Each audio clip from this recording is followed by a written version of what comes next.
El feminismo es un movimiento político y social, una teoría política y una perspectiva filosófica que, según la RAE, postula el principio de igualdad de derechos de la mujer y el hombre.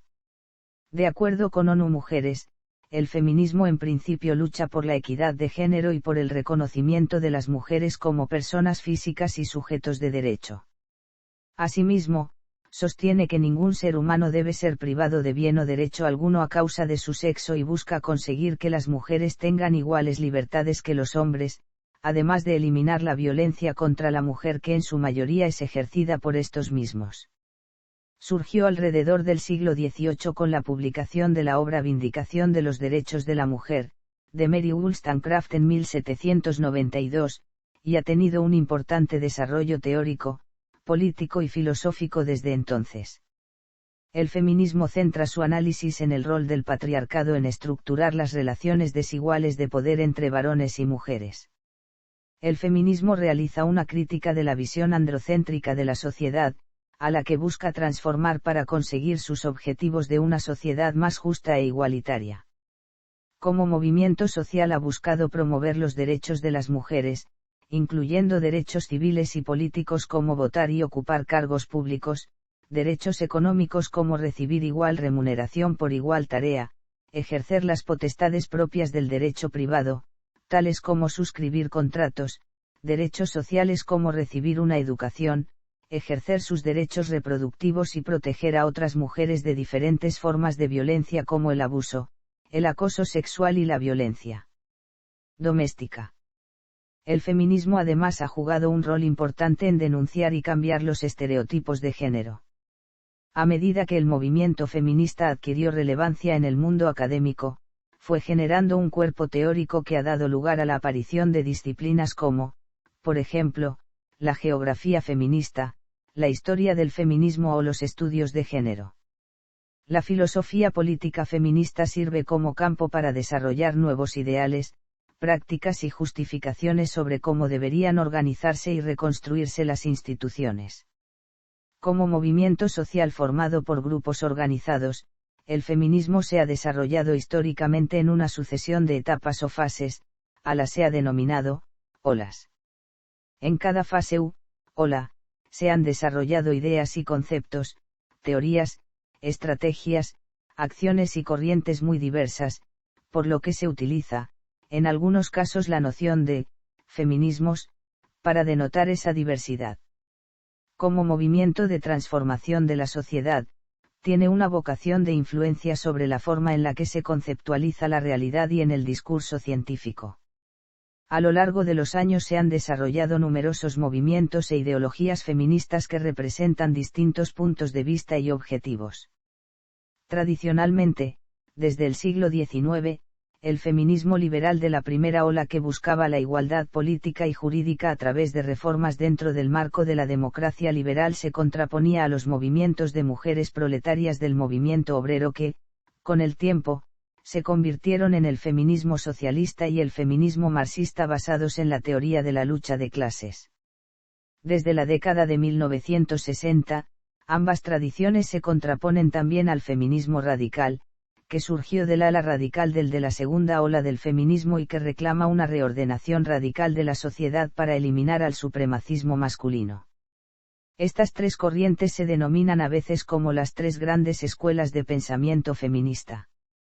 Desde finales del siglo XX, han surgido muchas formas nuevas de feminismo, siendo algunas de las mismas criticadas por tener en cuenta únicamente las perspectivas de las mujeres blancas, de clase media o clase alta, con estudios universitarios, heterosexuales o cisgénero.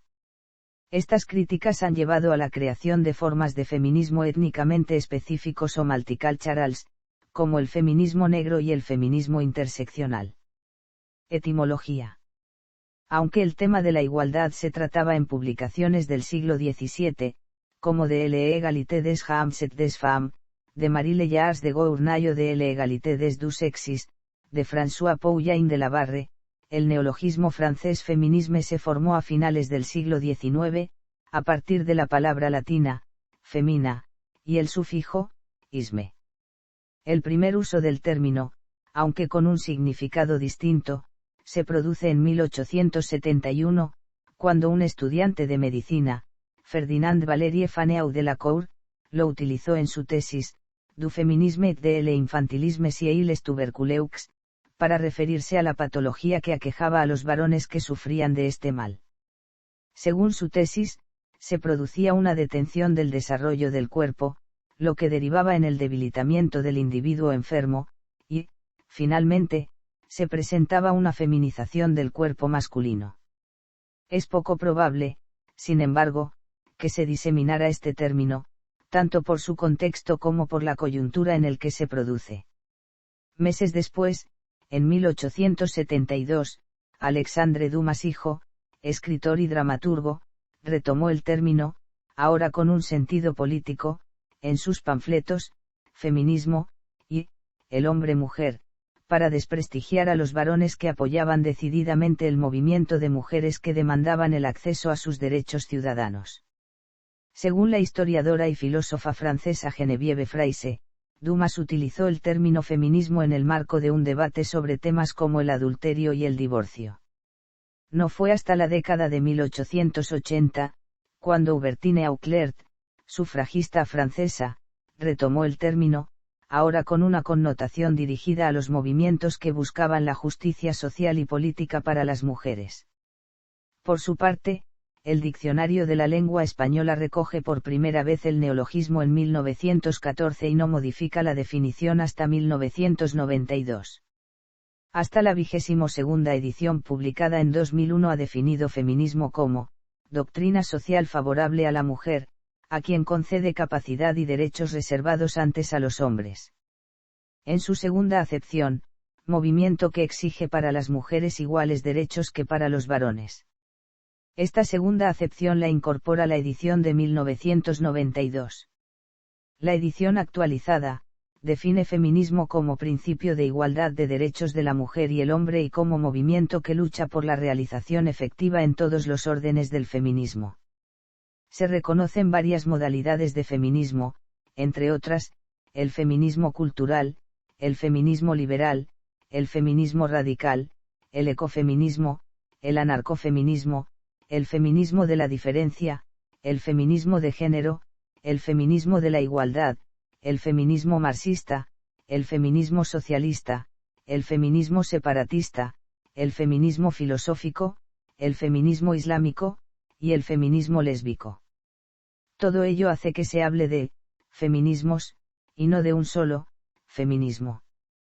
En esta línea, se define feminismo como el conjunto heterogéneo de ideologías y de movimientos políticos, culturales y económicos que tienen como objetivo la igualdad de derechos entre varones y mujeres. Cronología. Los estudios feministas europeos, entre los que destacan los que se realizan en idioma español, distinguen como primera fase la del feminismo e ilustración, también llamada la polémica feminista. Una de las primeras mujeres filósofas con principios feministas fue Hiparquía, esposa de Creits de Tebas. Era miembro de la escuela cínica, por lo que se despojó de sus posesiones, familia y comportamiento acuerdo a la sociedad, dejó el rol tradicional dado a la mujer y comenzó a vestir ropa de hombre a modo de no seguir las tradiciones de la sociedad griega. Teodoro el Ateo, que se reía de ella, le preguntó por qué no se dedicaba a las tareas propias de su sexo. Hiparquía, consciente de lo que podía haber de revolucionario en su actitud, le respondió: ¿crees que he hecho mal en consagrar al estudio el tiempo que, por mi sexo, debería haber perdido como tejedora?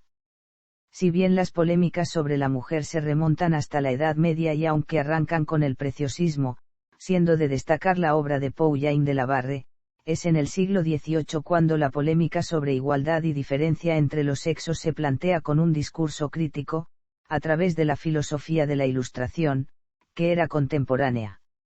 El detonante fue la publicación de la obra Vindicación de los Derechos de la Mujer, de Mary Wollstonecraft.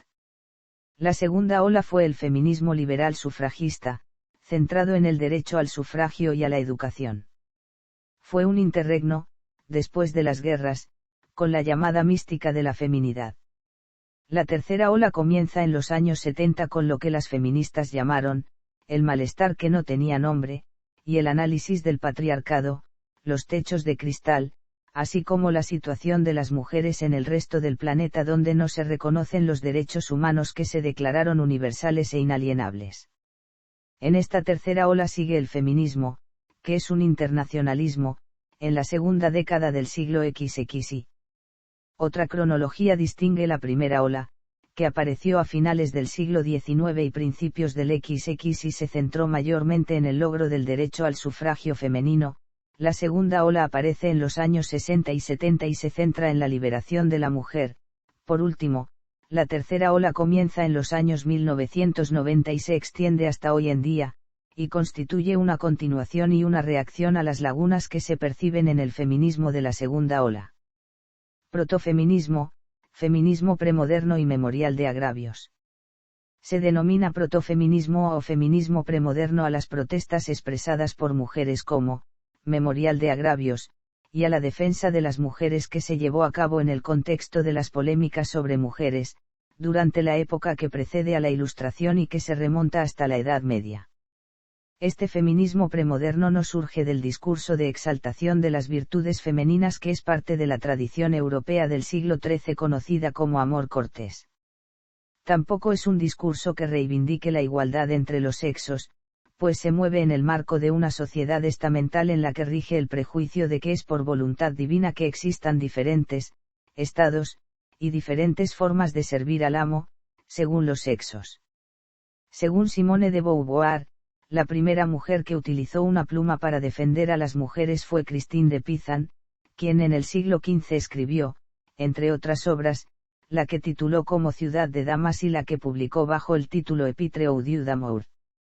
Ahora bien, esta defensa no se ajusta completamente al concepto de feminismo nacido con la Ilustración, al feminismo moderno, que trasciende de la mera enumeración de agravios y entra en el terreno de la vindicación de la mujer y la crítica racionalista de las estructuras sociales.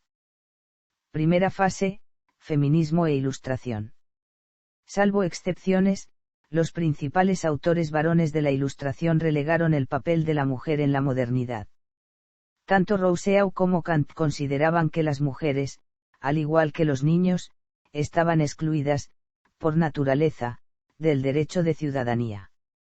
Celia Amorós estudió el tema, señalando que aunque el feminismo se encontraba ínsito en la cara romántica de la Ilustración, registrando importantes iniciativas aún desde sus etapas más tempranas, sería finalmente una senda no transitada, que llevó a que el pensamiento feminista sea habitualmente ignorado en los estudios sobre del movimiento ilustrado. Entre los intentos más notables de incluir igualitariamente a las mujeres en el movimiento racionalista, se encuentran los clubes de mujeres en la Revolución Francesa y la publicación en 1791 de la Declaración de los Derechos de la Mujer y de la Ciudadana, redactada por Olympe de Gouges, con el fin de completar la Declaración de los Derechos del Hombre y del Ciudadano aprobada 2 años antes por la Asamblea Nacional Constituyente de Francia. Pero aquellos intentos fueron, brutalmente acallados, en la expresión de Amorós, como lo evidenció la prohibición de los clubes de mujeres y la ejecución de Olympe de Gouges. Se genera cierta literatura de carácter liberal a favor de la mujer.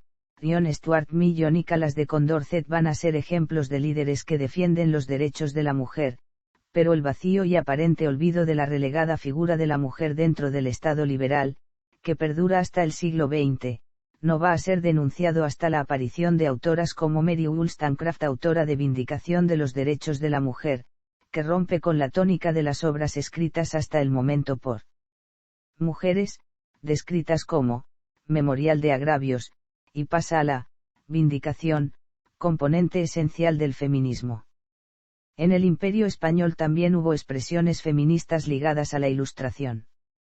Benito Jerónimo Feijóo escribió el Discurso Defensa de Mujeres, considerado el primer tratado del feminismo español.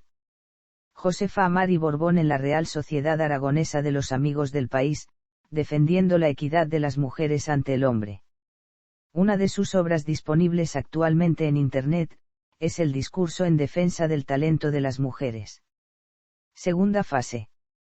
La segunda fase o primera ola del feminismo se refiere al movimiento feminista que se desarrolló en Inglaterra, Estados Unidos y otras partes del mundo como Iberoamérica a lo largo del siglo XIX y principios del siglo XX. Originariamente, se concentró en la obtención de igualdad frente al varón en términos de derecho de propiedad e igual capacidad de obrar, así como la demanda de igualdad de derechos dentro del matrimonio. A finales del siglo XIX, los esfuerzos se van a concentrar en la obtención de derechos políticos, en concreto el derecho al sufragio.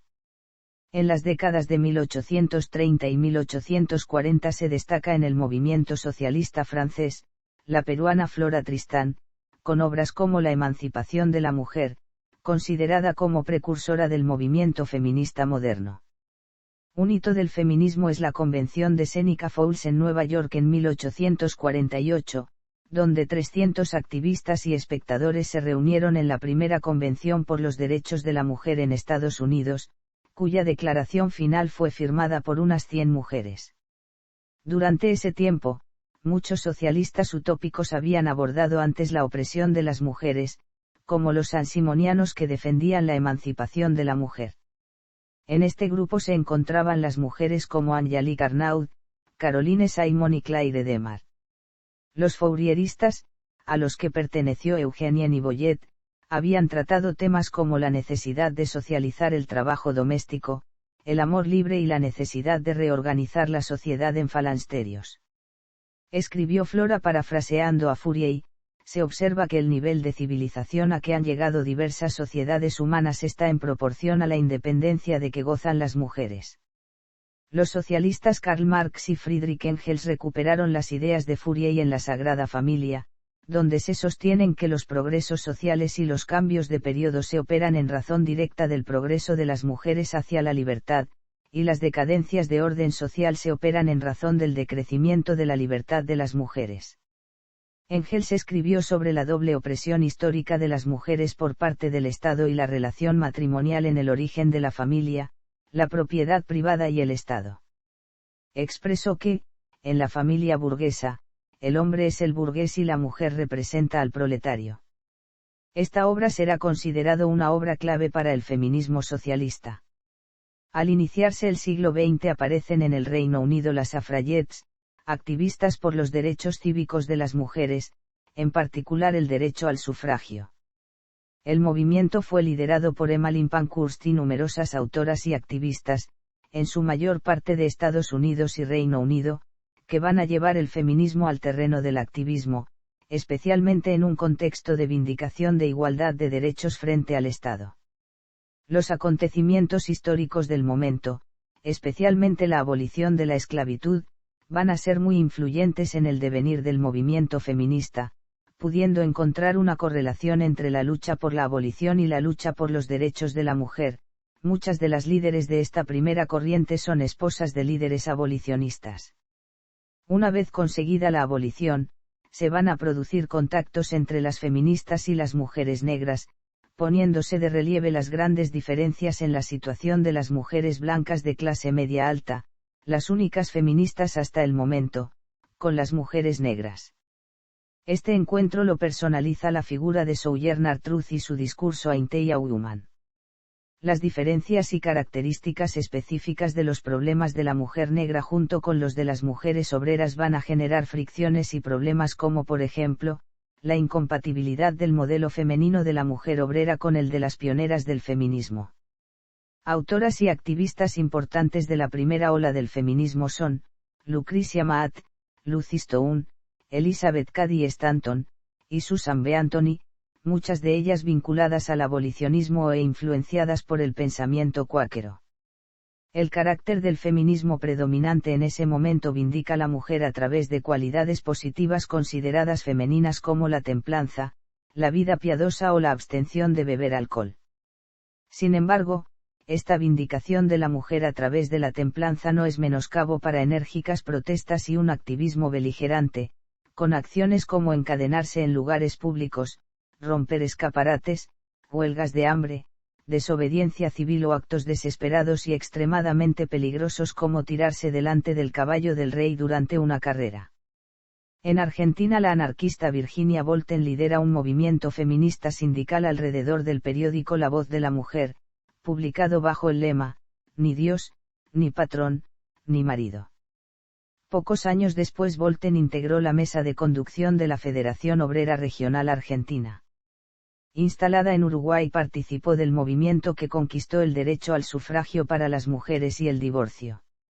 La abolición de la esclavitud va a llegar, pero, para decepción de las mujeres, la igualdad de raza no se extiende a la igualdad de género, de modo que el movimiento feminista va a tener que buscar un camino propio, separándose del movimiento abolicionista.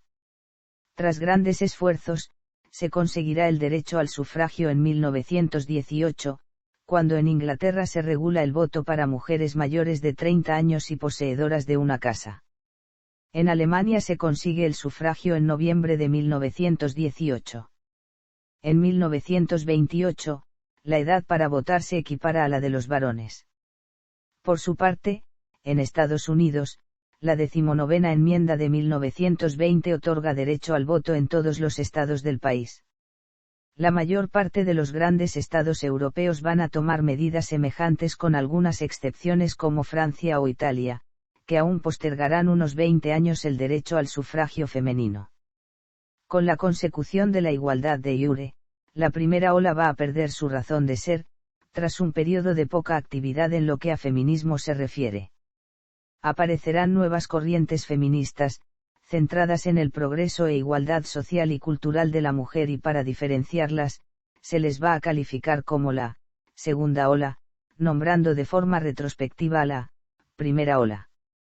La rumana Sarmiza Vilcescu fue la primera mujer de Europa licenciada en Derecho por la Universidad de París y fue la primera mujer en el mundo que consiguió un doctorado de Derecho, con una tesis titulada sobre la condición jurídica de la madre, donde mostraba todas las contradicciones y la carencia de derechos de las mujeres y, muy especialmente, de las madres. Elisa Leonida Zamfirescu fue la primera mujer ingeniero del mundo.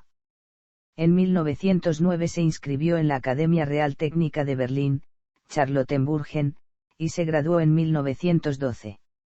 Al registrarse, el decano trató de convencerla de que renunciara, citando las 3 Ks, que definían el perfil de la mujer en aquella época. Los directores de la academia estaban situados ante una situación nueva, era la primera candidata de la historia de la academia, pero escribía y hablaba perfectamente el alemán y tenía conocimientos sobresalientes de matemáticas, física y química. Finalmente, la aceptaron. Segunda ola.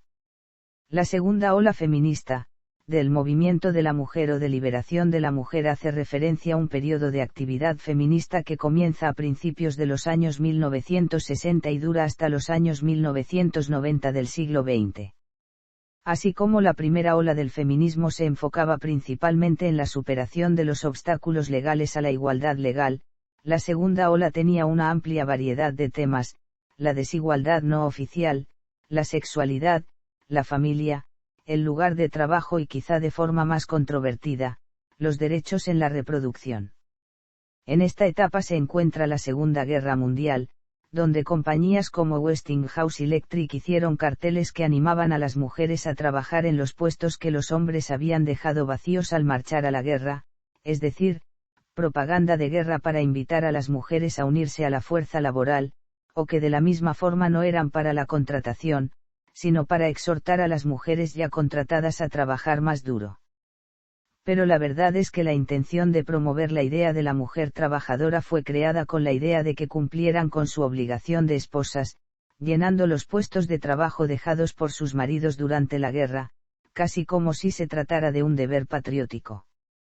De aquí salió el cartel Rose y Derivitar, también llamado We Can Do It, que actualmente constituye un símbolo del feminismo contemporáneo, más allá de que, de la misma forma en que surgió este cartel, surgieron muchos otros al final de dicha guerra, cuando muchas mujeres fueron prácticamente forzadas a renunciar y volver a sus verdaderas obligaciones: limpiar, cocinar, cuidar de los niños, etc., ya que los hombres iban a volver a ocupar los puestos. Así, constituye una paradoja para el feminismo. Simone de Beauvoir, con su libro El segundo sexo, Betty Friedan con la mística de la feminidad, Kate Millett con Sexual Politics o Sulamit Firestone con la dialéctica del sexo son algunas de las autoras más representativas de esta corriente de pensamiento. Termina en los años 90 con la llegada de la tercera ola, con caracteres posmodernos, que diversifica de forma radical el feminismo, tanto en sus visiones como en sus propuestas. Tercera ola. Feminismo de tercera ola es un término identificado con diversas ramas del feminismo cuyo activismo e investigación en Estados Unidos comienza en 1990 y se extiende hasta el presente. El movimiento surgió como una respuesta a los fallos percibidos en el llamado feminismo de segunda ola, la toma de conciencia de que no existe un único modelo de mujer, por el contrario, existen múltiples modelos de mujer, determinados por cuestiones sociales, étnicas, de nacionalidad, clase social, orientación sexual o religión. Esta corriente se aleja del esencialismo y las definiciones de feminidad, asumidas en ocasiones como universales y que sobreestimaban las experiencias de la clase media alta de raza blanca norteamericana. Las interpretaciones dadas al género y al sexo son esenciales dentro de la tercera ola, caracterizándose por su postestructuralismo. La variedad de enfoques, propuestas, visiones de los problemas de esta corriente y la carencia de un objetivo común claro refleja el carácter posmodernista de la tercera ola del feminismo que incorpora múltiples corrientes del feminismo teniendo componentes de la teoría queer, del antirracismo, teoría postcolonial, ecofeminismo, transexualidad, o la visión positiva de la sexualidad, entre otros. El replanteamiento del feminismo de tercera ola se manifiesta por ejemplo en que algunas feministas de esta corriente tienen una percepción diferente de la sexualidad femenina y han replanteado las posturas ante el trabajo sexual o la pornografía de la segunda ola del feminismo. Las feministas de tercera ola se centran en la micropolítica, y desafían el concepto de lo que es bueno, o malo, para la mujer de la segunda ola. La tercera ola del feminismo surgió como respuesta a la segunda ola, pero algunos acontecimientos marcaron el comienzo de esta corriente, como por ejemplo el caso de Anita Hill, una mujer que denunció por acoso sexual a Clarence Thomas, quien era nominado para la Corte Suprema de Estados Unidos. Thomas negó las acusaciones y tras extensas deliberaciones, el Senado votó 52 a 48 a favor de Thomas. Como respuesta a este caso, Rebecca Walker publicó un artículo titulado Becoming the Third Wave en el cual declaró, I am not a post-feminism feminist. I am the third wave. Otro hito en la historia de la tercera ola son los debates llamados, guerras feministas por el sexo, considerados a veces como el inicio de la tercera ola, constituyeron una serie de encendidos debates en torno a las posturas ante el sexo, la prostitución, el sadomasoquismo y la transexualidad que enfrentaron al movimiento feminista de la tercera ola con la comunidad feminista lésbica. Cuarta ola. Impacto del feminismo en la sociedad. El feminismo ha conllevado importantes cambios en parte del mundo, gracias a su influencia, en muchas sociedades las mujeres han logrado el acceso a la educación, el ejercicio del derecho al sufragio activo y pasivo, la protección de sus derechos sexuales y reproductivos, incluyendo, en algunos países, la interrupción voluntaria del embarazo, entre muchos otros que configuran la noción de ciudadanía en la democracia. Unas de las aportaciones más importantes del feminismo es el edificio teórico que han construido las diferentes autoras a lo largo de siglos. La teoría feminista ha introducido en la sociedad y en el mundo académico, multitud de nuevos conceptos y áreas de estudio que, de no ser por la vitalidad del movimiento feminista, no habrían aparecido. Entre estos podemos destacar ejemplos como los estudios de género, la crítica literaria feminista, la teoría y crítica feminista de cine, la teoría legal feminista. El feminismo ha tenido una importante repercusión en la legislación de gran parte de países del mundo e influido amplias áreas del ordenamiento jurídico, con leyes contra la violencia de género o leyes de paridad electoral. Por poner algunos ejemplos, cabe mencionar la Ley 581 de 2000 en Colombia que impone una cuota mínima del 30% de mujeres, la Ley 7142 de 1990 de Costa Rica que impone un mínimo del 40%, el Código Federal de Procedimientos Electorales de México, que limita al 70% la presencia de cualquiera de los sexos, la Ley para la Igualdad Efectiva de Mujeres y Hombres en España, que establece la obligación de paridad, o la resolución del Consejo Electoral venezolano de 2008, que obliga a que las postulaciones de los partidos tengan un 50% de mujeres, y la Ley de Paridad de Género en ámbitos de representación política de 2017 en Argentina. En Chile, el presidente Gabriel González Videla firmó la Ley número 9292, que otorgó el sufragio pleno de la mujer. Sin embargo, en ningún país del mundo se ha logrado igual salario por igual trabajo. El aborto espontáneo sigue siendo causa de muerte de muchas mujeres en el mundo, y aún hay muchos países donde las mujeres no tienen derecho a votar en igualdad con los varones. Al respecto, la directora ejecutiva de ONU Mujeres, Punzilemlan Kuka, comentó que, a fecha de 2015, los avances desde finales del siglo XX se habían producido de forma desigual y no se había alcanzado una situación de igualdad en ningún país. En 2017, feminismo fue declarada palabra del año por el diccionario estadounidense Merriam-Webster, revelando que en 2017 las búsquedas de este término se incrementaron un 70% respecto al ejercicio anterior. Analistas consideran que los movimientos feministas están en expansión, señalando como ejemplos el movimiento Ni Una Menos en Hispanoamérica, la marcha de las mujeres de enero de 2017 en Washington o el impacto del movimiento Me Too, iniciado con las acusaciones de abuso sexual contra el productor de cine estadounidense Harvey Weinstein por parte de diversas mujeres, publicada el 5 de octubre de 2017 por The New York Times y que se ha extendido en otros países. Conceptos claves. El amplio conjunto de conceptos y tecnicismos que utiliza el feminismo tienen un enfoque concreto que debe conocerse para interpretar la teoría feminista de forma adecuada. Algunos de los más importantes son: patriarcado. El concepto de patriarcado es central dentro de la crítica racionalista a la sociedad que, como regla general, hace el feminismo. Antes de ser reformulado por la teoría feminista, el significado de este término se correspondía exactamente con su etimología.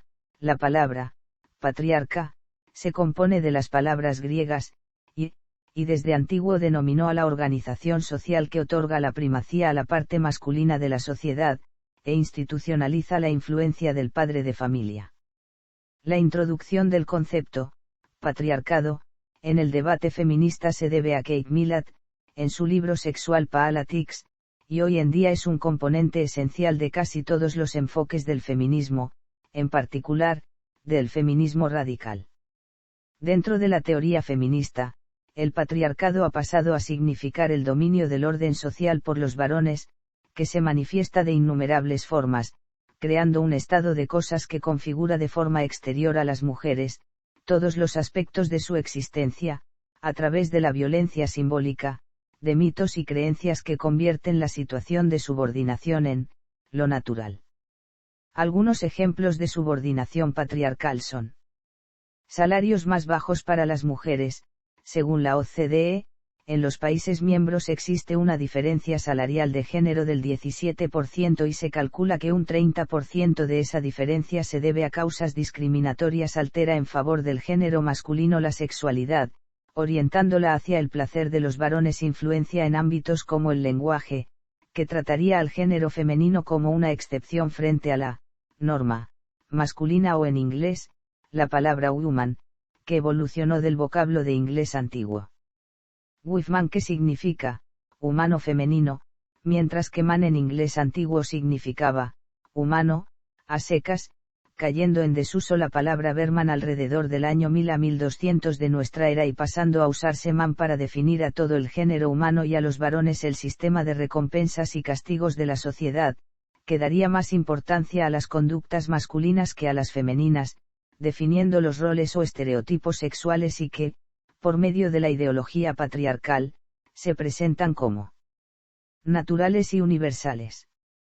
Ejemplo de este hecho es la violencia de género, que era visto como algo natural y durante siglos las mujeres maltratadas se culpaban a sí mismas y se avergonzaban por ser golpeadas, hasta que los medios de comunicación y la crítica al fenómeno cuestionaron esa lógica reserva a las mujeres peores empleos y ocupaciones, como las tareas del hogar, que no suelen ser remuneradas y están revestidas de poco o nulo prestigio social, además de que, en muchos casos resultan incompatibles con una vida profesional plena. Género. El concepto de género es central en la teoría feminista, que define el género, no como una realidad natural, consustancial al ser humano, sino como una construcción cultural. El género sería el resultado de la inmersión en un conjunto de valores socialmente construidos que dan lugar a la concepción de lo femenino, o de lo masculino. Las características meramente biológicas, a través de una evolución social, han sido revestidas de un conjunto de comportamientos, actitudes, percepciones y pensamientos, que la humanidad ha impuesto a la mujer, ligando a las características biológicas sexuales una imagen concreta de lo que debe ser, creando la relación entre sexo y género. Uno de los principales objetivos de las teorías del género es cuestionar la creencia de que la biología determina la condición femenina, afirmando su naturaleza social. El sexo dominante es el del varón o macho humano, que, a través de la estructura patriarcal establece un dominio sobre la mujer o hembra humana. La mujer es oprimida debido a su sexo y la opresión se da a través del género. Debido a esto, el surgimiento de los estudios de género en los años 70 en Estados Unidos provocó una ruptura en otras ciencias sociales, que se vieron obligadas a redefinir sus paradigmas, hasta entonces diseñados en clave meramente masculina. Disciplinas como la sociología, la geografía, la psicología, la antropología y la economía atravesaron redefiniciones en cuanto aparece la mujer como objeto de estudio separado del género. Dejan de lado el paradigma del determinismo biológico y aparece una construcción racional de la relación de la sociedad con la mujer. El género como construcción social y no biológica originariamente es una construcción teórica creada por médicos, psicoanalistas, etnólogos y sexólogos como John Money o Robert Stahler, quienes propusieron distinguir el concepto de sexo del de género, es decir, separar los rasgos biológicos, fisiológicos, cromosómicos y genéticos del macho y de la hembra humanos de la construcción social que se hace de esas diferencias biológicas sexuales. Por ejemplo, el rosa y los juguetes domésticos para las niñas y el azul o celeste y los juguetes de acción y guerra para los niños. Eso es género. A partir de la década de 1970, hasta los 90, las feministas van a hacer suyo los estudios de género. El género, desde la perspectiva de los estudios de género feminista, es lo que la sociedad dice que una mujer debe ser y lo que no debe ser. El feminismo no cuestiona, de este modo, únicamente la construcción de la feminidad y de la mujer, sino también de la masculinidad del concepto de varón, puesto que tanto la primera como la segunda forman parte del sistema sexo/género, al que dio forma y que supone en la actualidad una categoría de análisis antropológica. Según Gail Rubin, el sistema sexo/género asigna características culturales y, en consecuencia, artificiales y perfectamente modificables, a cada uno de los sexos, opresión del patriarcado que no sería inevitable, sino consecuencia de las relaciones sociales que organizan el llamado sistema sexo/género. Es decir, para cada sexo biológico correspondería determinado género. A los machos humanos les corresponde la masculinidad y a las hembras la femineidad, con un sistema de jerarquía donde el varón opresor ocuparía un puesto superior y dominaría a la mujer, en situación de subordinación y oprimida. Las diferencias generarían desigualdades jerárquicas, diferencias biológicas y relaciones políticas entre los sexos que, gracias al género, resultan desiguales y asimétricas en la vida social, jurídica, política, sexual, en el desarrollo económico, el acceso a la tierra, a la educación, a la cultura y al trabajo. De acuerdo con Marcela Lagarde, las 5 claves de la opresión de género son la inferiorización, la discriminación, la exclusión, la marginación y la expropiación de las mujeres. Androcentrismo. El androcentrismo es la visión del mundo y de las relaciones sociales centrada en el punto de vista masculino. El androcentrismo convierte la visión del varón en la única posible y establece una serie de paradigmas de estudio y análisis de la realidad, que además incluyen los sesgos raciales, de clase y de edad del sector dominante de la sociedad. En el contexto de la investigación social, un estudio con enfoque androcéntrico sería, un estudio, análisis o investigación desde la perspectiva masculina únicamente, y utilización posterior de los resultados como válidos para la generalidad de los individuos, hombres y mujeres. La práctica totalidad de la producción intelectual ha sido, hasta bien entrado el siglo XX, de carácter androcentrista, siendo esta circunstancia instrumental para la creación de la identidad femenina a la medida del varón.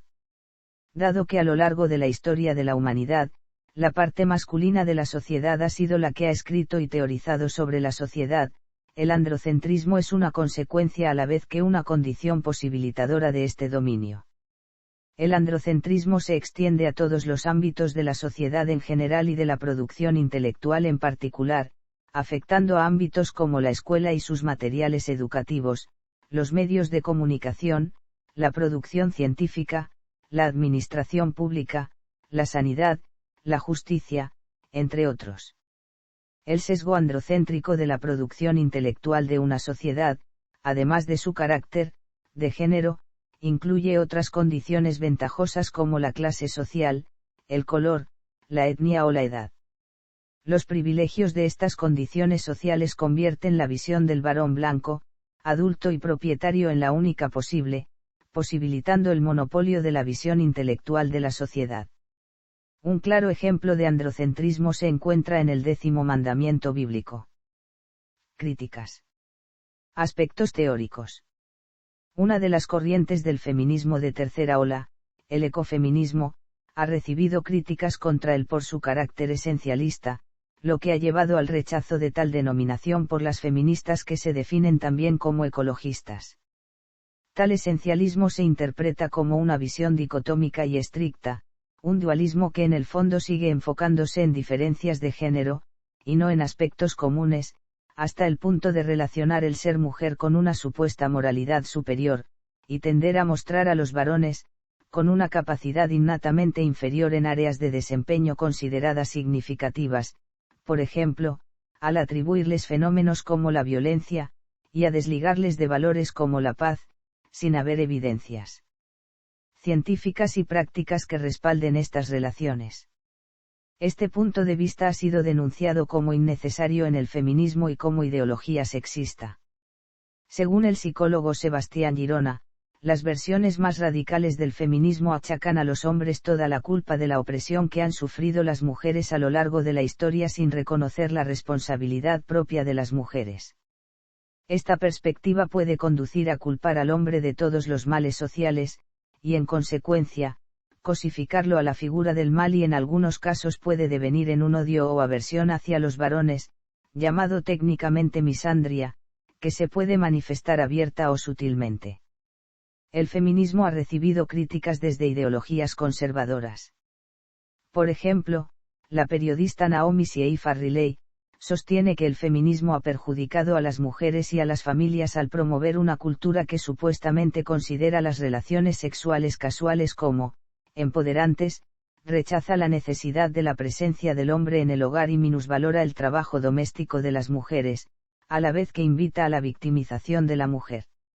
En la misma vena, la actriz Alessandra Cantini, candidata del partido Forza Italia, opina que el feminismo promueve un terrorismo de género y que las reivindicaciones de feminismo obedecen al propósito de derribar el orden capitalista. La economista paleolibertaria Vanessa Vallejo ve un vínculo entre medidas como leyes de cuotas o cupos y el colectivismo y el autoritarismo político. Tanto Vallejo como Cantini denuncian la forma en que estas medidas podrían atentar contra principios como la libertad empresarial, o la meritocracia. Las críticas hacia tendencias totalitarias del feminismo radical, provienen también del sector del feminismo igualitario.